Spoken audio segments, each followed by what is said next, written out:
Praise the Lord. Praise the Lord. Today, I would like to talk about another scientist. మరొక శాస్త్రవేత్త గురించి మీతో మాట్లాడాలని నేను కోరుతున్నాను. We should also be thankful for the inventions that he created because of God. ఆయన సృష్టించినటువంటి ఆ వస్తువులన్నిటిని బట్టి, ఆయన దేవుని బట్టి అతను సృష్టించాడు కనుక మనం దేవుని స్తుతించవలసిన వారమై ఉన్నాం. His name is James Clerk Maxwell. He was born in Edinburgh, Scotland. ఆయన స్కాట్లాండ్ అనేటువంటి దేశంలో జన్మించి ఉన్నాడు. Unfortunately, at the age of 8, his mother died. అతనికి 8 సంవత్సరాల వయసులోనే మరి తన తల్లి చనిపోయింది. And till then, she was his main teacher.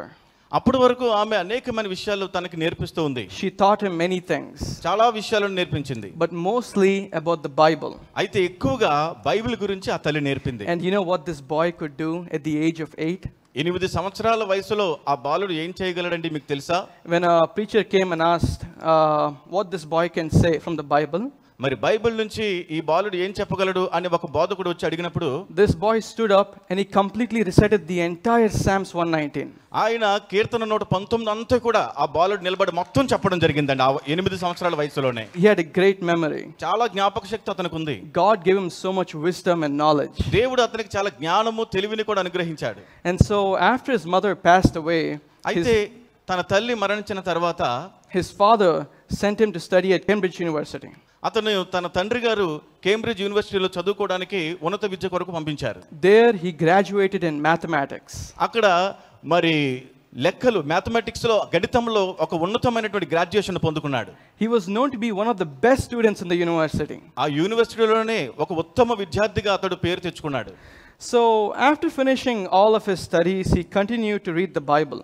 అతని యొక్క చదువు అంతటిని పూర్తి చేసుకున్న తర్వాత బైబిల్ గ్రంథం చదువుతూ కొనసాగిస్తున్నాడు. He never let it go.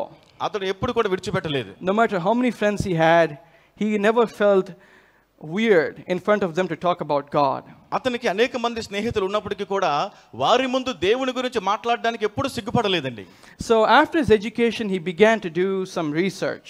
తన చదువును ముగించుకున్న తర్వాత కొన్ని పరిశోధనలు చేయడం మొదలుపెట్టాడు. And some of his research involved electromagnetism.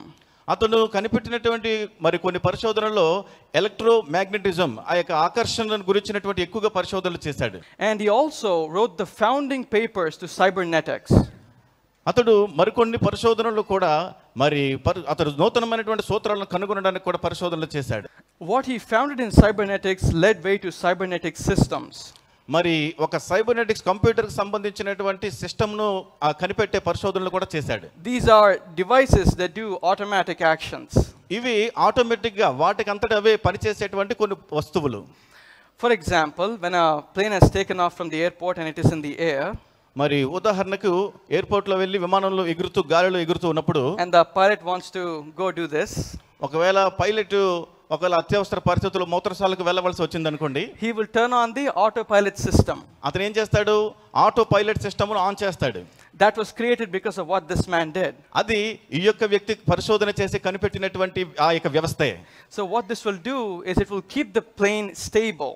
అదేం చేస్తుందంటే ఆ విమానము నిలకడగా అదే రీతిలో కొనసాగి ముందుకు ప్రయాణించినట్లు చేస్తుంది. He also solved one of the greatest issues that scientists had about planets. గ్రహాల గురించి శాస్త్రవేత్తలకు ఉన్నటువంటి కొన్ని అనుమానాలు కూడా అతడు నివృత్తి చేశాడు తన పరిశోధనల ద్వారా. But any and all time when people ask him, how did you get this knowledge and this wisdom? మరి అనేక మంది ఆయన అడుగుతూ వస్తూ ఉన్నారు, నీకు ఇంతటి జ్ఞానం ఎలా వచ్చింది, నీకు ఇంతటి తెలివి ఎలా వచ్చింది అని అడుగుతూ ఉండేవారు. He would always say, it's because of the Bible. అతను ఎప్పుడు కూడా చెప్తూ ఉండేవాడు, బైబిల్ని బట్టే నేను ఈ జ్ఞానాన్ని పొందుకున్నాను అని బైబిల్ గురించే చెప్పేవాడు. Maxwell was first introduced to Christianity by his mother. మాక్స్వెల్కు మొట్టమొదటిగా క్రీస్తు తన తల్లి ద్వారా పరిచయం చేయబడ్డారు. And he had been a committed evangelical Christian ever since then. అతను మరి చక్కని సువార్థికుడిగా కూడా ఉంటూ దేవుని యొక్క సువార్తను కూడా ప్రకటిస్తున్నటువంటి వ్యక్తిగా ఉన్నాడు. And after he finished studying and researching on science, he became an elder in a church in Scotland. అతడు తన చదువు పూర్తి చేసి పరిశోధనలు పూర్తి చేసిన తర్వాత స్కాట్లాండ్ దేశంలో తన సంఘములో ఒక సంఘ పెద్దగా కూడా ఉన్నాడు. His faith in God never went down. దేవుని యందు ఆయనకున్నటువంటి విశ్వాసము ఏ పరిస్థితుల్లో కూడా తగ్గిపోలేదు. He continued to believe in God no matter who he met or no matter what profession he did. అతడు ఎవరిని కలుసుకున్నా ఎటువంటి ఉద్యోగంలో పనిలో ఉన్నప్పటికీ దేవుని మాత్రం ఎన్నడూ కూడా విడిచిపెట్టలేదండి. That is why God glorified him. అందుకే దేవుడు తన జీవితాన్ని ఎంతగానో మహింపరిచారు. Hallelujah. Hallelujah. God can surely do those things through you too. దేవుడు తప్పకుండా నీ జీవితంలో కూడా అట్టి రీతిగా చేయగలడు. All you have to do is give your heart and give your mind to God. నీవు చేయాల్సింది ఏంటంటే నీ హృదయాన్ని నీ మనస్సును దేవునికి ఇవ్వాలి.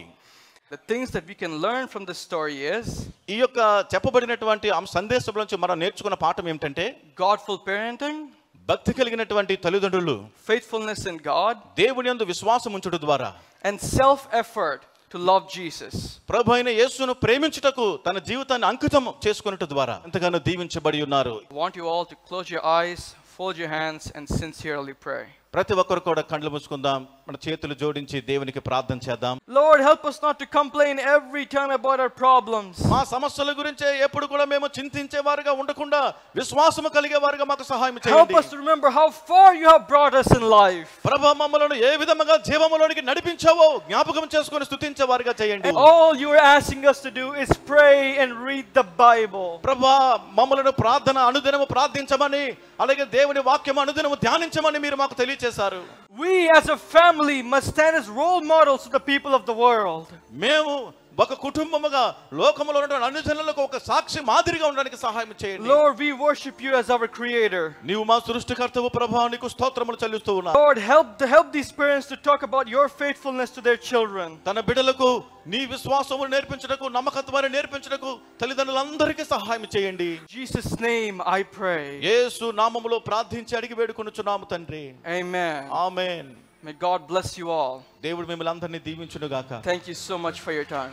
మీ అందరికీ ప్రత్యేకంగా వందనాలు తెలియజేస్తున్నామండి.